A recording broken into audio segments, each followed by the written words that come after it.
பெற்ற தாய் தந்தையினை வணங்கி கற்பித்துக் கொடுத்த குருமார்களின் பொற்பாதங்கள் பணிந்து வணங்குகின்றேன். ஸ்ரீ அத்ரி மகர்ஷி ஜோதிட குருகுலம் மற்றும் ஆராய்ச்சி மையத்தின் சார்பிலும் அஸ்ட்ரோ செல்வா டிவி நேயர்கள் சார்பிலும் உங்கள் அனைவரையும் சந்திப்பதில் பெருமகிழ்ச்சியும் பேரானந்தம் கொள்வது உங்கள் சிவகாசி செல்வகணேசன். இன்னும் நாம் பார்க்க இருக்கக்கூடிய தலைப்பு பிரதானமாக சொல்லப்படக்கூடிய குலதெய்வம். குலதெய்வத்தினை ஜாதகத்தின் மூலம் கண்டுபிடிக்கலாமா என்று பார்க்க இருக்கின்றோம். இது போன்ற ஆன்மீகம் மற்றும் ஜோதிட தகவல்கள் நீங்கள் உடனுக்குடன் தெரிந்து கொள்ள நம்முடைய அஸ்ட்ரோ செல்வா டிவி சேனலை சப்ஸ்கிரைப் செய்து கொள்ளுங்கள். இந்த பதிவுகள் உங்களுக்கு பிடித்திருக்குமாயின் லைக் செய்து கொள்ளுங்கள். உங்களுடைய நண்பர்கள் மற்றும் உறவினர்களுக்கு இது பயனுள்ளதாக இருப்பின் கண்டிப்பாக ஷேர் செய்யுங்க. வாங்க பதிவுக்குள்ள போகலாம். இன்னைக்கு நம்ம பார்க்கக்கூடிய தலைப்பு பாத்தீங்க அப்படின்னா, ஜாதகத்தின் மூலமாக குலதெய்வத்தை கண்டுபிடிக்க முடியுமா, இது சாத்தியமா அப்படின்னு பார்ப்போம்.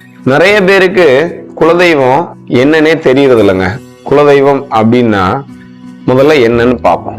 குலதெய்வம் அங்கிறவங்க யாரு அப்படின்னா, குலதெய்வம் என்பவர்கள் நம்மை போன்று இப்புவியில் வாழ்ந்து இறந்த தெய்வீக நிலையை அடைந்த ஆன்மாக்கள் அப்படிங்கறதுல மாற்று கருத்து இல்லைங்க.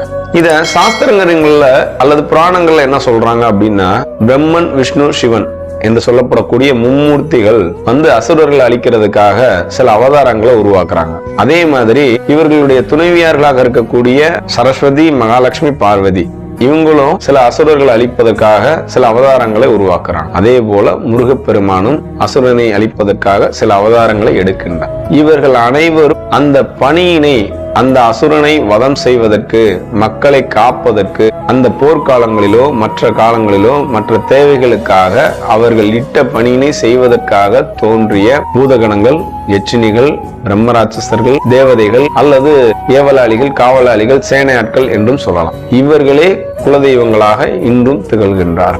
அப்போ நான் திருவண்ணாமலை சிவபெருமானை குலதெய்வமாக கும்பிட்டு இருக்கேங்க, திருச்செந்தூர் முருகப்பெருமானை குலதெய்வமாக கும்பிட்டு இருக்கிறேன், என்னுடைய குலதெய்வம் திருப்பதி வெங்கடாச்சலபதி பெருமாள் அப்படின்னு சில பேர் சொல்றாங்க. இது முழுக்க முழுக்க அபத்தமான ஒன்றாகும். இந்த தெய்வங்கள் அவர்கள் தெய்வ நிலையில் இருப்பவர்கள். இவர்கள் நம்மளுடைய குலதெய்வங்களாக இருப்பதற்கு சாத்தியமில்லை. ஏனென்றால் நான் ஏற்கனவே சொல்லியதை போல இந்த நிலையில் இருப்பவர்கள் மட்டுமே குலதெய்வங்களாக இருக்கின்றார். அநேகம் பேருக்கு இந்த ஐயனார் என்பவர் குலதெய்வமாக இருக்கிறார். இந்த ஐயனார் பாத்தீங்க அப்படின்னா, சிவன் விஷ்ணுவின் மூலமாக பிறந்த ஐயப்பன் அவர்களின் ஒரு அம்சமாக கருதப்படக்கூடிய அவதாரத்தினுடைய நிலைப்பாடு இந்த ஐயனார். அப்போ இந்த ஐயனாரினுடைய நிலைப்பாடு ஒவ்வொரு ஊரிலும், ஒவ்வொரு எல்லையிலும், ஒவ்வொரு நிலைகளுக்கு தகுந்தாற்போல், அந்த ஊருக்கு தகுந்தாற்போல், அந்த இடங்களுக்கு தகுந்தாற்போல் தன்னுடைய அருளினை அங்கே நிறுவி அந்த இடத்தில் உள்ள மக்களை, அந்த குலத்தின் மக்களை அவர் அந்த காலத்தில் காவல் செய்து காப்பு செய்து காத்து கொண்டிருக்கின்றார்கள். அது இன்று வரை அந்த காவலும் அந்த காப்பு சக்திகளும் நிறைவாக இருக்கின்றது என்பதில் மாற்று கருத்து. சிவபெருமானை எடுத்துக்கொண்டோம்னா அவருக்காக உருவாகிய பூதகணங்களை வழிபாடுவது சிவராத்திரியாக கருத்து.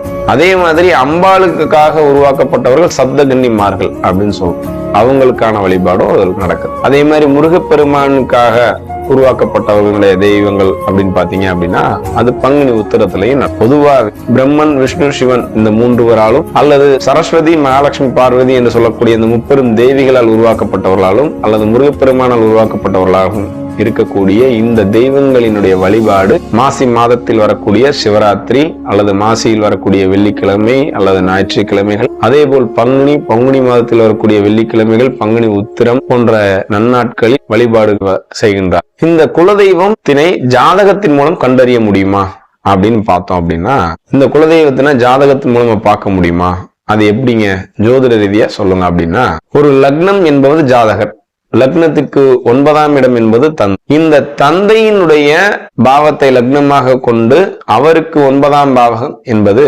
அவருடைய தந்தையின் பாவகம் அல்லது அவருடைய பாக்கியஸ்தானம் என்று சொல்லப்படக்கூடிய 9ஆம் பாவம் என்பது இன்றைய லக்னத்திற்கு 5ஆம் பாவகமாக இருக்கு. முன்னோர்கள், நம்மளுடைய தந்தையினுடைய முன்னோர்கள் வழிபாடு செய்த ஒரு நிலைக்கு, இடத்துக்கு அந்த உறவினை சுட்டி காட்டக்கூடிய இடம் நம்மளுடைய ஜாதகத்தில் 5ஆம் பாவகமாகும். இதை பூர்வீக ஸ்தானம்னு சொல்லுவாங்க, புத்திரஸ்தானம்னு சொல்லுவாங்க, பூர்வ புண்ணிய ஸ்தானம் அப்படின்னு சொல்லுவாங்க. குலதெய்வத்தினுடைய அம்சத்தை சொல்லக்கூடிய ஸ்தானமும் இது. இந்த 5ஆம் இடத்து அதிபதியினுடைய நிலை, 5ஆம் இடத்தில் இருக்கக்கூடிய கிரகங்களின் நிலை, 5ஆம் இடத்தை பார்க்கும் கிரகங்களின் நிலை, இதை வச்சு குலதெய்வத்தினுடைய நிலையினை சொல்ல முடியும். அதே மாதிரி இந்த 5ஆம் இடத்தாக வரக்கூடிய ராசி சரமா, ஸ்திரமா, உபயமா என்பதை பொறுத்தும் அது எந்த தத்துவத்தில் இருக்கிறது, உதாரணத்திற்கு நிலத்தத்துவமா, நீர் தத்துவமா, காற்று தத்துவமா, நெருப்பு தத்துவமா என்பதை பார்த்தும் நாம் அதற்கு பதில் சொல்ல முடியும்.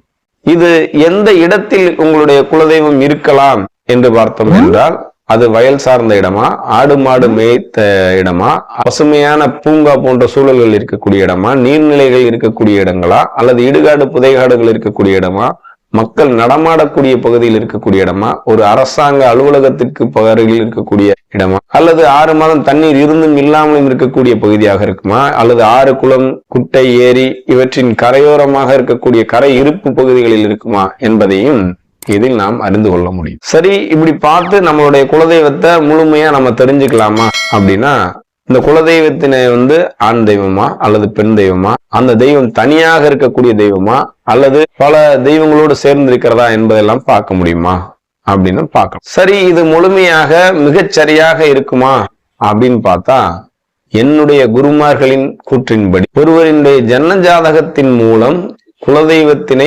கண்டறிவது என்பது அவ்வளவு சாத்தியம் இல்லை. ஏன் அப்படின்னு கேட்டீங்கன்னா, ஒரு குடும்பத்துல 5 ஆண்மகன்கள் இருப்பாங்க. 5 பேருக்கும் இந்த 5ஆம் பாவகம் வேறுபடும். ஏன்னா ஒவ்வொருத்தருக்கும் லக்னம் வேறுபடும், ராசி வேறுபடும்.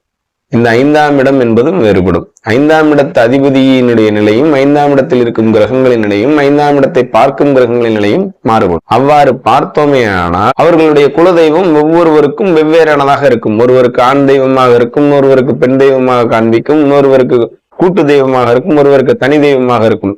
அப்போது இது சரியானதா என்று பார்த்தோமே என்றால், இது மிகச் சரியானதாக இருப்பதற்கு இல்லை என்பதை இது சுட்டி காட்டுகின்றது. அப்போ நம்ம சரியானதை கண்டுபிடிக்கணும் என்ன செய்யலாம் அப்படின்னு கேட்டீங்கன்னா, இந்த ஜோதிட சாஸ்திரத்தின் ஒரு அம்சமாக கருதப்படக்கூடிய 66 வகையான பிரசன்னங்களை கொண்டிருக்கக்கூடிய பிரசன்னங்களின் மூலமாக எளிதாக கண்டறிய முடியும். உங்களுடைய குலதெய்வத்தினுடைய அனுகிரகம் முழுமையாக உங்களுக்கு இருக்கும் பட்சத்தில், உங்களுடைய ஆத்மார்த்தமான நம்பிக்கை முழுமையாக இருக்கும் பட்சத்தில், உங்களுடைய குடும்பத்துல நீங்க யார் கேட்டாலும், உங்க குலத்துல யார் கேட்டாலும், எப்போ கேட்டாலும், எத்தனை முறை கேட்டாலும் ஒரே பதில தான் இந்த பிரசன்னம் சொல்லுது. ஆக இந்த அற்புதமான பிரசன்னத்தின் மூலம்தான் உங்களுடைய குலதெய்வத்தினை தெரிந்து கொள்ள முடியும். இதை பத்தி நம்ம தெளிவா இன்னொரு வீடியோல பார்க்கலாம். அப்போ ஜாதகத்தின் மூலமா இந்த குலதெய்வத்தின் பாவகத்தை பத்தி சொல்லி இருக்கிறாங்களே, இது நமக்கு என்ன சொல்ல வருது அப்படின்னு பாத்தீங்கன்னா, இந்த 5ஆம் பாவகம்